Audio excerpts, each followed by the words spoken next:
자, 우리 정비법에 이제 들어왔고요. 앞부분에서 우리 이제 앞에 강의에서 이제 정비사업의 기본 순서라든가 또 꼭 알아야 되는 용어를 좀 봤습니다. 그러면 이 정비사업하는 순서에서 가장 먼저 나오는 절차가 기본계획의 수립고시라는 절차죠. 자, 이게 정확한 표현은 이제 도시 및 주거환경 정비기본계획인데 그냥 기본계획이라고 생각하시면 되겠습니다. 기본계획. 자, 재건축 재개발 사업을 하려면 일단 행정관청이 기본계획이라는 계획을 먼저 만들어줍니다. 기본계획. 항상 우리 공법은 무슨 뭐 계획이 나오고 무슨 구역이 나오고 또 인허가 나오고 머리는 아프고 그렇죠? 이렇게 이제 공부를 진행하시는 겁니다. 그래서 이게 이제 공부라는 것은 이제 인내죠, 인내. 인내인데 인내도 우리가 너무 못 알아들으면 그 인내의 한계가 오시는 거예요. 그래서 좀 차분하게 우리가 하나씩 용어를 좀 파악하면서 계획 나오면 아, 행정관청이 우리한테 뭘 지시하는 거구나. 근데 일종의 계획이라는 그 형태로 나온다고 생각을 하시면 되겠습니다. 자, 그럼 우리가 이제 이 서울시에서 또는 뭐 광역시 이런 데서 또는 뭐 경기도 수원시에서 재건축 재개발을 그 소유자들이 마음대로 할 수는 없는 거잖아요. 행정관청이 정하는 틀이 있습니다. 자, 제일 먼저 기본계획이랑 기본계획은 아까도 얘기했지만 정체가 재건축 재개발 사업에 대해서 사업의 방향을 지시하는 거예요. 재건축 재개발 사업은 내가 시키는 대로 해라 이렇게 방향을 지시합니다. 그래서 잠깐 여기 내용을 보시면요. 여기 정비 예정구역의 계략적 범위. 자, 이게 가장 중요한 포인트예요. 자, 다른 거 모르셔도 돼요. 이런 뭐 토지이용 계획, 정비 기반시설 계획, 서울시에다가 재건축 재개발 사업을 하면서 기반시설을 어떻게 만들어라. 또 토지 이용을 어떤 식으로 해라. 여기 교통 계획 이런 것들은 나중에 하셔도 돼요. 나중에 교통을 어떻게 처리해라. 그런데 그거보다는 정비 예정구역이 나온다는 거죠. 네, 정비 예정구역. 재건축 재개발 사업을 할 때는 제일 먼저 그 재건축 재개발 구역 안에 예정구역이라는 게 발표가 나오는 거예요. 그래서 서울시에 이 재개발만 하더라도 정비 예정구역이 170개입니다. 제가 수업 시간에 무슨 뭐 홍은동 정비 예정구역, 왕십리 정비 예정구역, 상계동 정비 예정구역 이렇게 제가 샘플을 들었어요. 샘플을. 네, 그런 식으로 머릿속에 개념을 좀 잡으셔야 돼요. 서울시 전체에다가 여러 낡은 동네를 예정구역을 정하는 게 기본계획의 역할입니다. 그러면 기본계획은 어떤 관청에 수립할까요? 자, 기본계획은 자, 우리가 이제 이게 도시에 대해서 만드는 계획이라서요. 그 도시의 장들이 하시는 거예요. 근데 군수는 빼시면 돼요. 군수. 군 단위는 기본계획이 필요 없다 이런 느낌으로. 자, 그래서 서울특별시에서는 서울특별시장님이 자, 광역시에서는 광역시장님이, 세종자치시, 제주도에서는 자치도지사, 그 다음에 시장님까지가 기본계획을 수립하여야 한다. 이거 끝이에요. 자, 군수는 들어가시면 안 돼요. 자, 군 단위는 기본계획 없이 정비계획부터 들어가기 때문에 군수는 수립권자가 아니다. 그래서 기본계획은 서울시장님이라든가 광역시장님이. 자, 일단 우리가 중요한 거는 여기서 한번 끊고요. 이분이 중요한 겁니다. 이분들보다는 이 앞에 특별시장님, 광역시장님 쪽을 조금 더 우리가 중요하게 기본 개념을 좀 잡으셔야 되기 때문에 특별시, 광역시장님이 기본계획 같은 걸 수립하고 나머지 관청들, 자치시와 자치도 시장님들도 기본계획을 수립합니다. 그러면 기본계획에는 어떤 내용이 들어가냐? 여기 보니까 두 번째, 사업에 대해서 방향을 지시하기 때문에 서울시 전체에다가 정비 예정구역을 정하고 그다음에 토지이용 계획이라든가 뭐 교통계획 같은 걸 정하고 그리고 정비 예정구역을 이렇게 범위를 발표한다는 거예요. 그래서 예정구역이 어디냐 이렇게 물어보니까 뭐 홍은동 정비예정구역 보통 동이 붙어요. 뭐 상계동 정비예정구역 이렇게 동이 붙어서 예정구역이 나오는 겁니다. 그리고 여기 보시면 단계별 추진계획이라고 해서 기본계획에서는 정비계획을 언제까지 만들어 와라 이렇게 수립 시기도 있습니다. 뭐 예를 들어서 잘 보시면 무슨 얘기냐면 홍은동 정비예정구역은 2018년 3월 달까지 정비계획을 만들어 와라. 이렇게. 또 왕십리 정비예정구역에서는 이 정비계획 수립 시기. 자, 2018년 6월 달까지. 아까 우리 홍은동보다 3개월 늦게 하죠. 이렇게 사업의 순서도 정해줍니다. 기본계획에서는 정비예정구역을 발표하고, 그 다음에 정비계획을 언제까지 만들어 와라. 그 정비계획을 뭐 3월 달까지, 6월 달까지, 9월 달까지 이런 식으로 해서 각 예정구역별로 이렇게 3개월 단위로 시차를 둡니다. 그래서 이게 단계별 추진계획입니다. 한 번에 사업하지 않고 단계별로 추진하겠다. 이런 형태도 우리가 한번 생각을 해보셔야 돼요.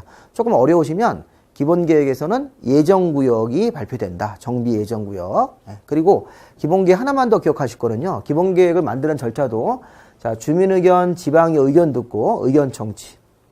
그 다음에 다른 관청과 업무 협의하고 도시계획위원회 심의를 거쳐서 정비구역이 지정되고 발표가 나옵니다. 근데 문제는 뭐냐면 이 정비구역이 이렇게 지정되고 이제 발표가 되는데 주민의견을 들을 때 요 14일이라는 기간을 좀 보셔야 돼요. 14일. 자, 주민의견을 이 공람이라는 절차를 통해서 공람기간을 14일을 주는 거예요. 기본계획을 수립하는 절차에서는 주민의견을 듣는 기간, 공람기간이 14일 이상이다. 그럼 이따가 정비계획은 30일이 되는 겁니다. 그래서 기본계획은 14일인데 정비계획은 30일. 기본계획이 조금 더 정비계획보다는 기간이 좀 짧아요. 정비계획은 30일 이상 들으셔야 됩니다. 바로 나올 겁니다. 자, 우리 기본계획 세 가지만 기억해 보시죠.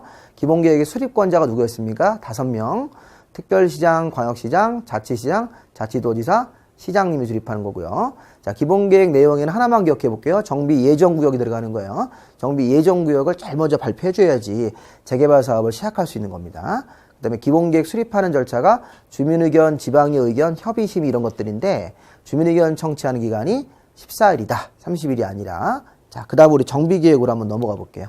자, 우리 정비계획은 이제 정비계획이라는 세부 계획입니다. 자, 기본계획의 지시를 받아서 정비계획이라는 세부 지시하는 계획이 한 번 더 만들어져야 돼요.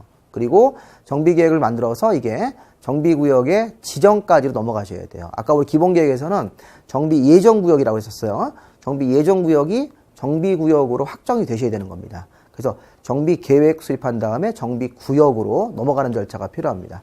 자, 무슨 말이냐면, 자, 우선 이 정비계획은 이제 입안이라는 말을 쓰는데, 자, 정비계획은 누가 만드는 거냐면, 아까 서울특별시나 광역시면, 일단 여기 보세요. 여기서 제가 끊을게요. 구청장이. 자, 구청장님이 자, 서울특별시나 광역시에서 기본계획으로 예정구역을 발표했어요. 우리 앞에 슬라이드에서. 그러면 이제 정비계획은 구청장들이 만드는 거예요. 홍은동이면 서대문구청장, 왕십리면 성동구청장, 그다음에 상계동이면 노원구청장이 정비계획이라는 세부계획을 만들게 되어 있습니다. 그럼 나머지 관청들, 아까 나머지 관청 어땠습니까? 다시 앞으로 가보시면요. 여기 나머지 관청에서 아까 우리 특별시, 광역시까지는 이제 구청장들이 정비계획을 만드는 건데 여기 나머지 보십시오. 자치시와 자치도, 시장님까지 이렇게. 자, 이분들은 자기 자신이 기본계획을 만들면 뒤쪽에 정비구역도, 정비계획도 이분들이 하시는 거예요. 이분들. 특별자치시, 자치도, 시장님까지 이렇게 여기까지만 끊는 겁니다. 이렇게 여기까지. 일단 군수는 생각하지 마시고. 자, 그러면 아까 우리 서울특별시나 광역시에서는 특별시장님, 광역시장님이 기본계획을 만들고 구청장님이 정비계획을 만드는 거예요. 나머지 관청들, 여기 자치시와 자치도, 시장님 이런 분들은 자기 자신이 기본계획을 만들어서 자기 자신이 정비계획을 해버리는 거예요. 그렇게 우리가 해석을 하셔야 되겠습니다. 중요한 거는 특별시, 광역시입니다. 자, 그리고 이제 군단위는요. 군단위는 아까 기본계획은 없었어요. 기본계획은 없고 막바로 그냥 정비계획부터 군수는 시작하는 겁니다. 그래서 이 군수는 또 별도로 따로 좀 보셔야 돼요. 자, 그럼 어찌됐든 우리 정비계획은 서울특별시나 광역시에서 구청장이 만들고 나머지 관청들은 이분들이 특별시, 광역시, 자치, 여기 특별자치시, 특별자치도 시장님들은 자기 자신이 기본계획을 만든 다음에 자기 자신이 정비계획을 만들어 진행을 하는 거죠. 뭐 군단위 같은 경우는 참고로 보시고 군은 어려우시면 그냥 빼고 하셔도 되겠습니다. 일단 복잡하니까. 서울특별시, 광역시는 이분들이 기본계획을 만들어서 구청장님들이 정비계획을 만듭니다. 그럼 정비계획을 만들 때는 잘 보세요. 아까 여기 주민에게 30일 이상 공람, 요게 중요한 거네요. 요 앞에 보시면 정비계획 주민들한테 서면 통보하고 주민 설명회도 하셔야 돼요. 자, 우리 홍은동 정비예정구역 안에서 정비계획이라는 계획을 만들 때는 홍은동 주민들한테 서면으로 정비계획 세부 내용들을 다 통보합니다. 그리고 주민 설명회 같은 것도 하고 30일 이상 주민 공람을 해야 됩니다. 그걸 다 해서 정비계획을 만듭니다. 네. 그리고 이제 여기서 우리 아까 구청장 같은 사람들은 정비계획을 만들어서 다시 특별시와 광역시한테 올려가지고 구청장은 정비계획을 만들어서 특공한테 다시 이렇게 이거 정비구역 지정신청을 올리는 거고 나머지 관청들 자치시와 자치도, 시장님 이런 분들은 자기 자신이 정비계획을 만들어서 정비구역도 자기가 직접 하는 거예요. 직접. 여기 이제 구청장 같은 사람들은 정비계획을 만들어서 특별시, 광역시한테 올려가지고 정비구역 지정신청. 항상 우리가 이 좀 복잡하시면 서울특별시나 광역시를 위주로 서울특별시, 광역시장님이 정비계획을 만들면 정비구역 지정신청으로 올려야 된다. 상급관청한테, 특별시장님, 광역시장한테. 근데 나머지 관청들, 자치시와 자치도, 그 다음에 시장 이런 분들은 또는 군수 같은 사람들은 자기 자신이 정비계획을 만들어서 자기 자신이 정비구역을 정하도록 되어 있는 겁니다. 자, 우리 확인할 게 이런 거네요. 자, 정비계획은 아까 우리 서울특별시나 광역시에서는 자, 구청장들이 정비계획을 만들고 나머지 관청들은 그 나머지 관청 이 도시의 장들이 자치시, 자치도, 시장, 군수들이 정비계획을 자기가 직접 만들고 바로 정비구역으로 직접 가는 거죠. 반면에 우리가 구청장들은 정비계획을 만들어서 특별시, 광역시장한테 정비구역 지정 신청으로 올라가야 되는 겁니다. 그리고 정비계획을 만들 때는 30일입니다. 기본계획은 14일이죠. 그런 것들을 잘 구별을 좀 해서 한번 일단 읽어보셔야 돼요. 이게 파악이 되셔야지 나중에 반복학습할 수 있습니다.